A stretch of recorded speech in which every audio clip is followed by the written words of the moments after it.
Welcome back to this video. In this video, I'll show you on how to turn off background usage of data in Chrome browser. So let's see. But before we dive into the tutorial, if you find this tutorial useful and you are foreign new to this channel, remember click on that subscribe, turn on the notification bell for more useful tutorial like this. So with that being said, let's get started. Very first thing you need to do is to head over to your Chrome icon right here. So simply click and hold down. So I'm going to simply click and hold down, and this is going to pump up. Next thing you need to do is to go to app info. So click on that. That's going to take you right here. Next thing you need to do is to go to mobile data and Wi-Fi. And the next thing you need to do under background data, enable usage of mobile data in the background.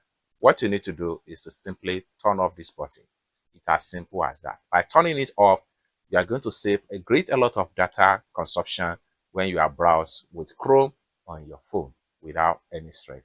I hope you really got value for this video. If you find this video useful, give this video a big like, and also remember to subscribe to the channel, turn on the notification bell for more useful tutorials like this. Thank you so much for watching, and I hope to see you in my next video.